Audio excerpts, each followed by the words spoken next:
Pala talaga niya. Pero sabi, ang sakit. At mas pag-uusapan. Na-rape po ako ng isang pare. Mga sikretong dito mo lang mapapakinggan. Top Secrets. Top Secrets. Top Secrets. Top Secrets.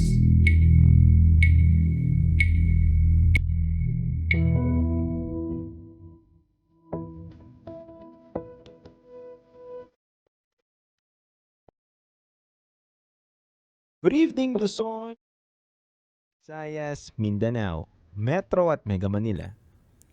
Mga kabisyo, kayo po ay nakatutok sa 90.7 Love Radio. Kasama nyo po ang ating Basa Princess, DJ Rocky Tera. At kasama ninyo ang titindig sa ipinaglalaban nyo, DJ Titangelo. At ngayong gabi, welcome na natin ang ating top secret sharer na nasa kabilang linya. Hello, magandang gabi po, ma'am. Good evening po. Gandang gabi. Hello? Hello po. Ano pong pwede namin itawag sa inyo? Gray. Please call me Gray. Gray. Kumbaga itong Yes, gray ba na ito ay kulay gray? 50 Opo. Shades of Grey. Titangelo, yung mga alam mo Ba't alam mo yun? Wala. Ginagawa mo ba yung Hindi. mga... Wala pa Friday? Pinapagaan ko lang yung damdamin ng color. Bakit? Parang sure na sure ka na talaga mabigat yung pinagdaraanan niya. O, Gray, ilang taong ka na? 39 po. 39. 39. Okay, Gray. Sang lupalop ka naman galing? Sa mga probinsya ng Bulacan. Probinsya ng Bulacan. Alright, Gray, di na kami magpapaligoy-ligoy pa dito. Gray, ilang taon nga ulit? 39. 39. Sorry, epidural kasi ito, anesthesia. Given yun, okay lang. Madali na ako makakalimot ng mga bagay-bagay. Okay, Gray 39 from the province of Bulacan. Ano ang top secret mo? Top secret ko po na pakiramdam ko ginagaslight ako ngayon ng aking partner. Kami ay magpapagawa ng bahay. Pero in the middle of our talks with the contractor, he suddenly mentioned something like, ako naman na magbabayad. So, ako magde-decide. Parang ganyan. And then, all of a sudden, nung ako ay naiyak sa harapan, sinabi na lang niya na, parang naiyak ako, hindi ko na nakontrol. And then pag uwi, sasabihin niya sa akin, nagbibiro lang siya. Kasalanan ko kasi parang I took it seriously. And I think hindi ganun na nangyari eh. Mhm. We have completely different realities ng mga panahon na yun. Pwede bang And it's malaman been- kung ilang taon na kayong ng partner mo? Ilang taon na yung relationship mo with your partner? 13 years na married. Mhm. 13 years married. May anak na ba kayo? 3. Tatlo. Mhm. Tas kailan lang kayo Yes. nagpagawa ng bahay nyo? Ngayon lang, nagsisimula yung house. Okay. Pero dati ba, meron ng ganong episodes? O may signs and symptoms na ba na gaslighter itong partner mo? Medyo, kaso hindi ko talaga pinapansin dahil as much as possible, ang babae naman talagang hanggat kaya mo, titiisin mo. Pero ayun, lumitaw siya sa unexpected na ayoko kasi na napapahiya. Medyo nasa state ako ng buhay ko na medyo mataas ang datingan natin. Lady boss, kumbaga. Yan, yung mga ganon sa kaunting, in a sense. Mhm. Hindi ako sanay nang napapahiya sa harap ng mga tao. Mhm. Kumbaga may Nung mga sinabi niya sika, yun, ganon. Sinabi niya yun na hindi daw ako nagbabayad din. Yun, medyo nasaktan ako. Totoo po ba? And Hindi ka ang mas- nagbabayad, ma'am? Sorry Hindi kasi workaholic ako eh.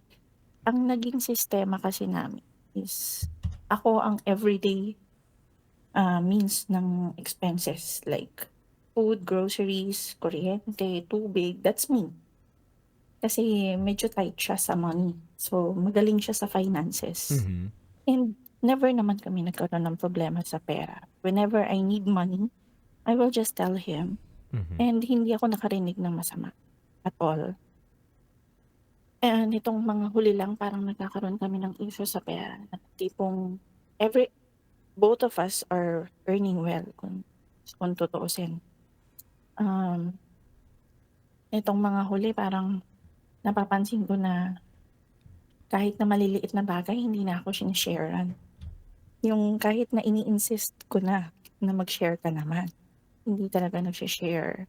Tas compared dati maluwag naman. Tapos ngayon nung nagpapagawa ng bahay, ang point ko lang naman is kaya tayo nagkaroon ng setup na ako everyday is because para yung ipon mo, yung income mo is maiipon natin ng buo kasi mas malaki yung income niya. So, hindi ka mag-a-arrive sa ipon mo ngayon kung hindi kita sinuportahan all these years. Nagets niyo po? So, yun naman yung akin. Mhm. Mhm. Kumbaga parang ipinagsawalang bahala niya yung sacrifice na Exactly. ginawa mo for those years. Opo, Hindi niya parang nakita nawala yun. ako. Mhm. Parang nawala ako sa loob ng 13 taon na nag-ipon ako. Mhm. Naku, naging Alexa Ilacad, di ba? Nawala ako sa 13 taon na yun. Ay, may ganun ba siyang pelikula? Ay, hindi po. Yung ano niya, no, na-interview si Alexa, di ba? May ganun Sinabi pala niya, siyang nawala interview. ako. Ayun. So, Yung ganun din yung ano, naramdaman about ko. personal life niya. Ay, yes po. Siyempre, chismosa rin ako. Ayun.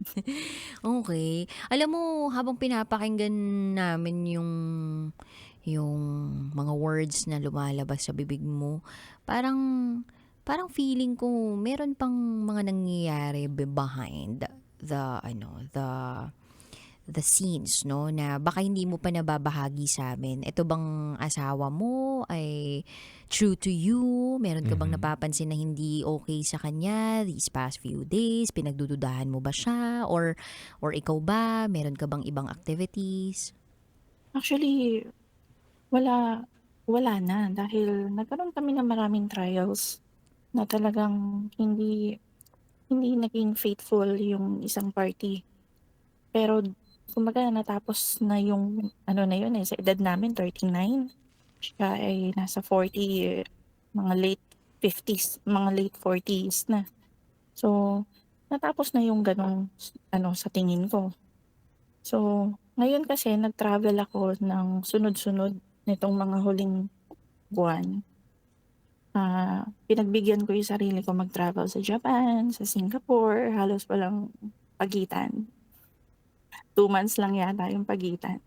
And nag-line up ako ng mga travel ko rin kasi 39 ako ngayon. Yung 40s ko papunta sa 40, gusto ko maganda. Ayun, kaya parang ayun, sa tingin ko isa yun sa factor na parang inano niya na wala akong naiipon, wala akong share na mas malaki hindi ko maintindihan actually. Pero nagpaliwanag ka ba sa kanya na, pupunta ako ng ganitong bansa, ito yung mga, kumbaga malinaw ba yung usapan ninyo pagdating sa finances ninyo?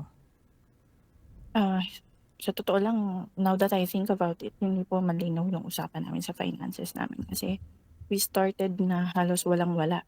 Tapos gradually nagkakaroon ng palaki na hindi na rin namin naiisip na lumalaki na. Hanggang nag-separate na lang kami ng ipon. Pero yung ipon niya nakikita ko, hawak ko rin naman. So, actually akala ko dati wala kaming issue sa pera pero suddenly ngayon parang lumalabas na. Nagkakaroon nga kami ng issue sa pera. And yun sana yung gusto kong i-communicate. Ilang beses din naman ako nag-attempt. Ang babae naman mahilig naman talaga makipag-usap Pero hindi ako confrontative. Tingin ko naman open-minded naman ako. And yun nga, naramdaman ko yung gaslighting habang nag-uusap kami. Na hanggang hindi kami natapos mag-usap dahil malapit na kami magsigawan. So, umupo muna ako sa kabilang upuan. Ano na Medyo pag-usapan niyo, lumayo ma'am? ako. Ano na pag-usapan ninyo? Hindi ko nagustuhan. Sinabi ko, hindi ko nagustuhan yung sinabi mo sa harapan na yun. Naiyak Mhm. ako. And hindi ko napigilan yung emosyon ko. Kaya umuwi na ako. Umuwi ako eh. Hindi ako nagpaalam. Mhm.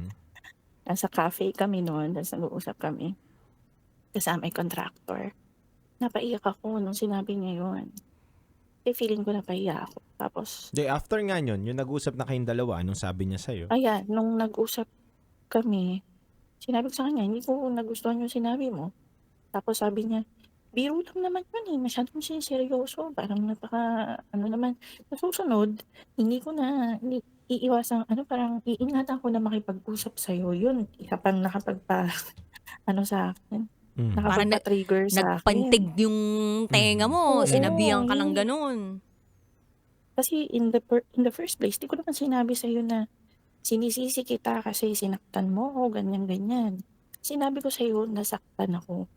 Hindi kita sinisi, hindi ako naging argumentative. Actually, nung lumapit ako, I was willing to say sorry kasi umalis ako nang walang paalam. Hindi ako nakipag-usap ng ilang araw. Sorry, nagiging emotional ako. Okay lang po. Ma'am, yung So, kayo panahon po na... ang aking online therapist.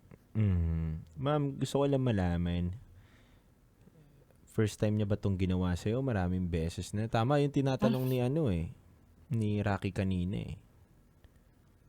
Actually, medyo maraming beses na. Hindi niyo pa rin ba Naging pattern na, no? Oo, hindi pa rin ba napag-uusapan niyo ng mag-asawa? Siyempre may mga anak na kayo, tatlo na anak ninyo. Kailangan may nagbibigay, may umuunawa. Hindi pa pwedeng Di ba nga sabi nila, ang pride parang panty. Yes. Walang mangyayari kung hindi mo ibababa. Galing mo talaga. Pero, di ba, sa seryosong hindi nyo ba na-workout pa rin yan sa tagal ninyong ganyan pala yung issue? Di ba? Hindi nyo pa rin napag-usapan? Kasi siya from the very beginning, naging maliwanag sa akin na napakatahimik niyang tao at hindi siya nakikipag-usap tungkol sa emotions. At pinilit ko naman nung una medyo, siyempre ang instinct ko magpaliwanag ng nararamdaman ko hanggang eventually napapagod na eh. Nagkakaroon na ng emotional resignation. Hindi ko alam kung tama ba yung term or whatever. Pero hanggang hinahayaan mo na lang siya. Tapos, instead na magpaliwanag, gusto ko na lang tumahimik. Hindi na lang ako kikibo. Kasi hindi rin naman siya kumikibo. I was always waiting for an apology and I never get that. Yun yun. I was always waiting for him to say sorry. Kasi kahit naman nung bagay, kahit na hindi itong mga ganyan. Kapag may naapakan ka, yun nga sinabi ko sa kanya the last time I talked to him. Kapag may naapakan ka, ang instinct mo mag-sorry. Kapag may umiyak sa harap mo, sabihin mo, ano nangyari? Hindi yun nangyayari eh. What keeps happening kapag sumama yung loob ko, kailangan mas masama yung loob niya. Kailangan mas galit siya. Kaya, ako ang mapipilitan mag-sorry at mag-approach for the nth time. And I'm just so tired. Cycle. Medyo cycle na siya and it's taking its toll on my mental health, to be honest. Yun lang.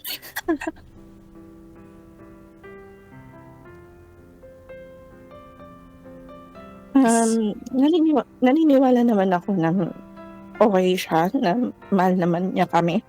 Naniniwala naman ako doon. And nakita ko naman siya, mabuti naman siyang tao. Siguro nga lang talagang very, yung emotional side niya, Wala eh, zero. Mhm. Tama ba? May mga ganon. Mhm. Hindi ko alam kung tatanggapin ko ba o talagang sabi ko nga sa kanya, "Honey, hindi ko na kinakaya yung buhay na binibigay mo sa akin. Hindi ako natutuwa." Ano sagot niya? Yun lang. Sarcastic na, hindi mo gusto yung buhay na binibigay ko sa'yo." Parang iba na naman yung interpretation niya. On my side, it's on the emotional level. And on his side, finances na naman. It's all about finances. Sa totoo lang, hindi ko kailangan ng pera niya. I always tell him, kaya kitang buhayin, honey. Hindi ko kailangan ng pera mo. Although mas marami siyang pera sa akin. Hindi ko kailangan yan. Yun lang. Medyo naging emotional ako. Mhm. Kailan kayo Kanina huling kasi- nag-kiss? 2 weeks ago. Kailan kayo Medyo huling matagal. nagyakapan? Same, 2 weeks ago. At yung kiss at yakapan na yun ay naganap dahil sa? May reacher at saka may isang settler. Kaya yung settler, ako yung reacher. Eye-opener, no? Yung conversation na to. Yeah, I keep on reaching. He never tried to do it first.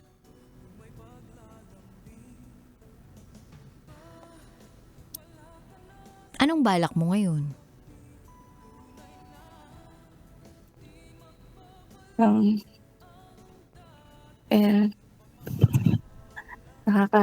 ano man eh, sa totoo lang kanina, parang, parang na-nervous breakdown ba yung tawag?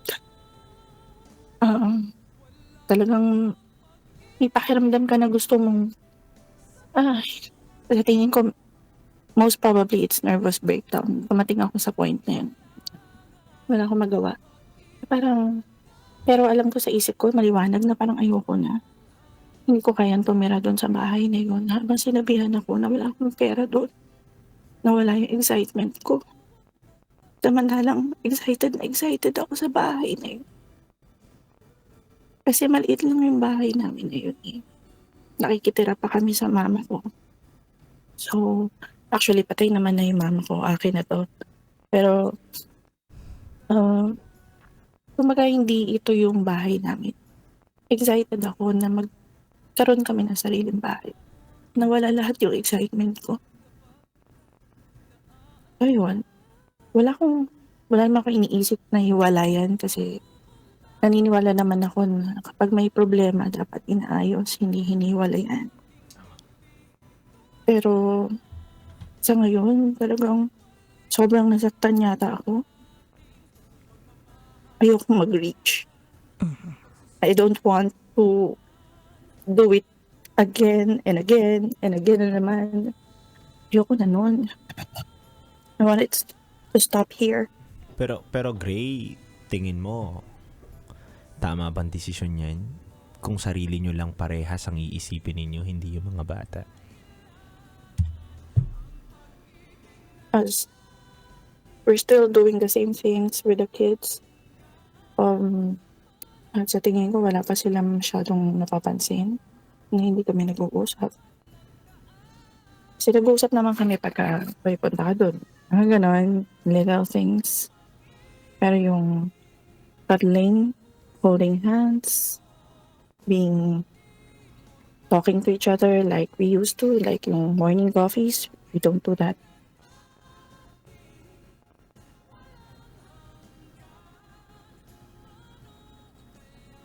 Yun lang. And right now, financial ko na lahat ng trips ko. Hindi ako nga naman, no. Nagigets ko naman yung point niya na yun na baka naman yun nga yung dahilan kung bakit galit siya sa akin. Mm. Kasi medyo marami akong trips this year. Mhm. So, kinancel ko lahat. Mhm. And let's Ayun. give him also the benefit of the doubt, no, na baka ang interpretation niya of you traveling around the world ay gumagasta ka talaga ng pera na hindi mo iniisip kung paano aambag dun sa mismong bahay. So parang, alam mo yun, ang level of utak lang din kasi ng lalaki, 'di ba? Parang malawak to. Pero pagdating talaga sa mga interpretasyon, sa mga gawain ng isang tao, limited lang yung nakikita nila. Especially kung ang mga diskusyon niyo before or in the past ay tungkol sa pera, tungkol sa sinabi niya na ito, parang hindi ko nararamdaman na nag-aambag ka or whatever, yung mga ganun bang tipo. So hindi rin kasi klaro sa kanya kung para saan ba at bakit mo ginagawa yung pagta-travel mo. So baka lang din naman hindi yun klaro sa kanya. Kasi minsan talaga tayo mga tao, meron tayong mensahe. Pero yung mensahe na yun, dun sa taong pinagbigyan natin ng mensahe, iba yung interpretasyon niya dun sa intensyon at yung talagang konteksto ng mensaheng ipinarating natin. So dun palang nagkakaroon na ng miscommunication eh. So I think kahit napakahirap talagang ulit-ulitin at nakakapagod ulit-ulitin ng mga salita, kailangan din talaga na sabihin, 'di ba? Kahit paulit-ulit. Kailangan pinag-uusapan. Yeah. Ay, sa tingin ko, eventually, ganun na nga rin talaga ang mangyayari. Pero naiintindihan ka namin Yes. na masakit nga naman talaga na masabihan ka ng isang lalaki o ng partner mo, 'di ba? Na siya lang yung gumagastos o siya lang yung Oo naman. bumubuhay sa'yo. Tsaka Mga ganun. sinabi kasi yun sa harapan ng isang kontraktor, and alam nyo sa mag-asawa, ang pinakadapat ninyong gawin kapag meron kayong ganyang klaseng diskusyonan or parang may masasabi ka ng hindi maganda tungkol sa partner mo, ay sabihin to sa pribadong lugar. Never ever mo dapat hiyain yung partner mo in public. Kung meron ka mang sasabihin sa kanya na parang hindi man criticism kundi objective something, 'di ba? Sabihin mo siya in private, not in the public eye. At very wrong dun yung Yung partner lalaki. mo. Totoo yun. Oo. Dapat respeto pa rin. Thank you. Actually, siguro minsan talaga nagda-doubt na ako sa reality ko. Kaya parang, it's good to know. May dahilan naman pala yung emotions ko. Yes, Hindi ma'am. ako masyadong, hindi na ako kumakausap ng friends ko tungkol sa ganitong bagay. Yeah. Kasi syempre, kilala nila yung asawa ko. Baka magalit sila. No, valid Nangyari naman. na kasi yan dati eh. Valid po yung reason mo, ma'am. Valid po yung kinakwento ninyo. Pero ang gusto lang po namin din sabihin, na sa isang relasyon o sa mag-asawa, kailangan nyo rin po nagbibigayan. 'Di ba? Hindi porket ilang beses niya nang inulit sa'yo yan, ay hindi mo na dapat po kausapin muli. Tama si Rocky. Para hindi na tayo punto by punto na tayo, ma'am. Wala na, sinumpaan nyo na yung isa't isa eh. Kailangan nyo nang tanggapin eh. Oo, titiis. Magtitiis ka. Paulit-ulit mangyayari. Pero wala eh. At the end of the day, Kasawa mo siya eh. ano? Asawa mo siya eh. Asawa mo siya. Siya yung pinili mo. Yes. So, magkagalitan na, magkatampuhan na, magkasabihan na ng mga hindi magagandang words. Pero, siya pa rin yung pipiliin mo. Lagi nga namin sinasabi ni Rocky dito, Gray, na doon mo masusukat yung pagmamahal mo sa isang tao kung handa ka pa rin piliin siya sa pinakamagulo ninyong sitwasyon. And I think pinipili naman ni Gray ang kanyang partner. It's just that pagod lang siya ngayon. And damhin mo yung kapaguran na yan. Kasi totoo naman kapag pagod ka, walang-wala kang maibigay. At kapag wala kang maibigay, talagang gusto mo lang na mag-standby sa loob ng bahay, walang gawin, walang kahit anong pagre-reach out.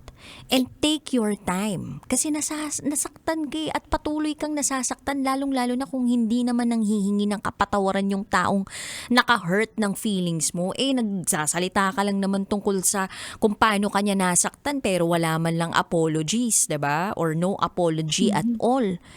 So, sige, namnamin mo. Pero kung dumating sa puntong nakabangon ka na, medyo mas alam mo na kung ano yung gagawin mo at alam mo naman talaga na pagbali-baligtarin natin yung mundo, ikaw at ikaw pa rin talaga ang magre-reach out sa taong to. Then, go.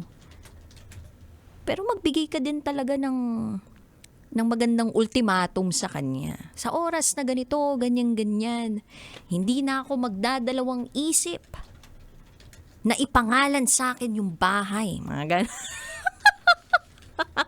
Na ilagay ang trust fund ng mga bata sa aking pangalan, yung mga ganon. Ewan ka, basta nagbibiro lamang ako. Pero ikaw ang makaka-figure out niyan kung paano at anong pinaka magandang way of talking or to have the conversation with your husband. Ma'am Gray.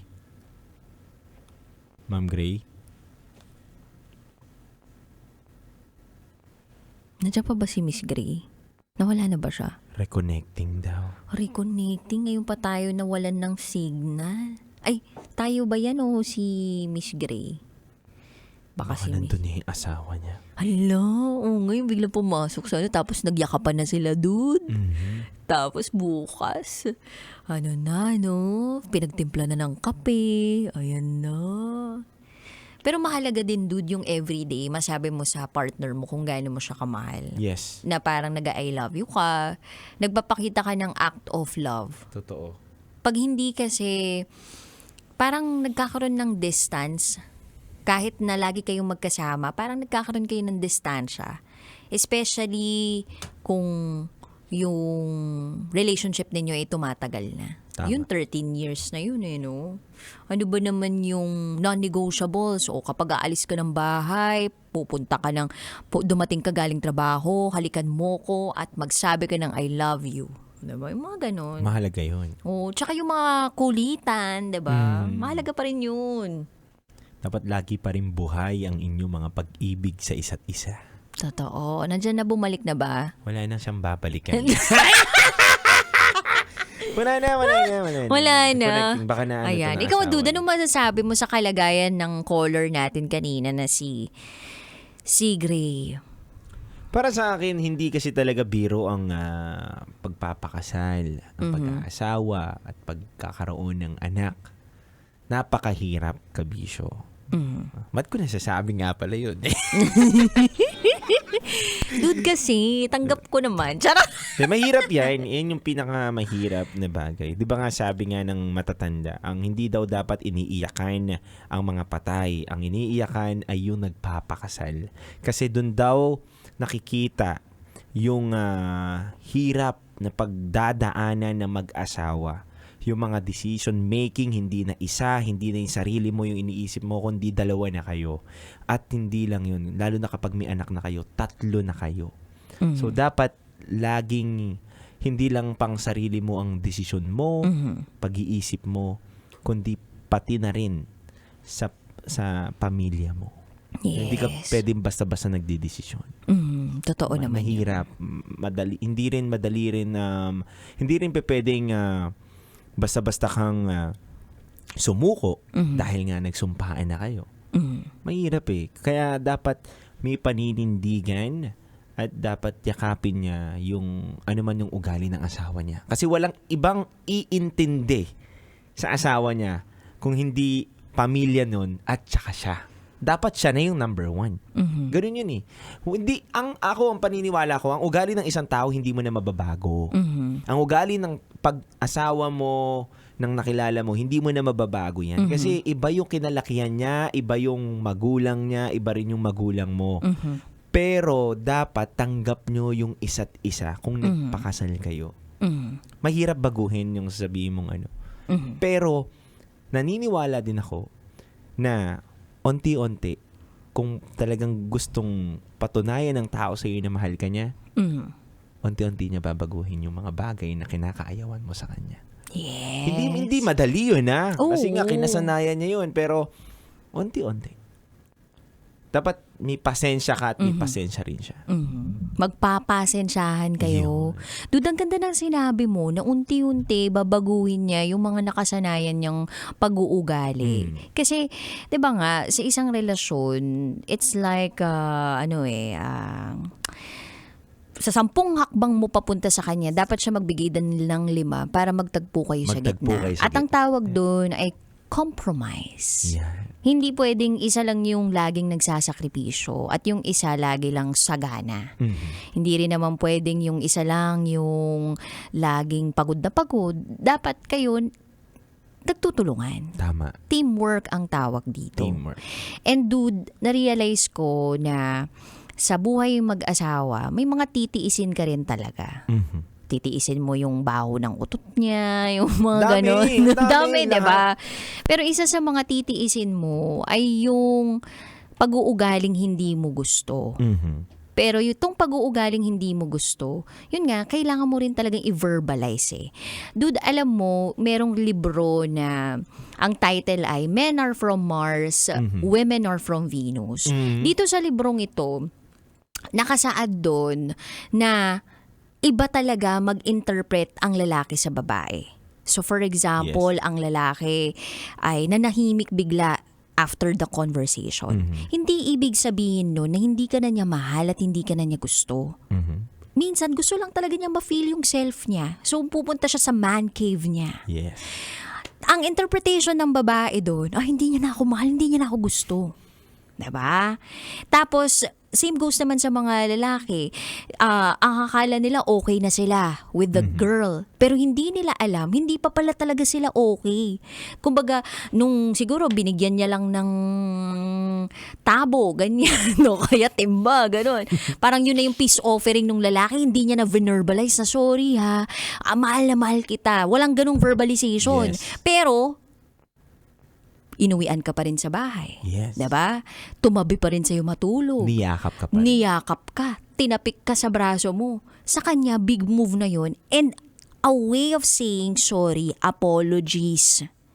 Pero para sa'yo, ay, hindi pa rin. Agree. Ang ganda. Diba? So, dito natin mapapatunayan na magkaiba talaga tayo ng interpretasyon sa mga action. So, maganda sana na yung words natin, suportahan din natin of actions. And Yes. yung actions natin, suportahan natin ng words para hindi tayo nagkakaroon ng miscommunication. Tama.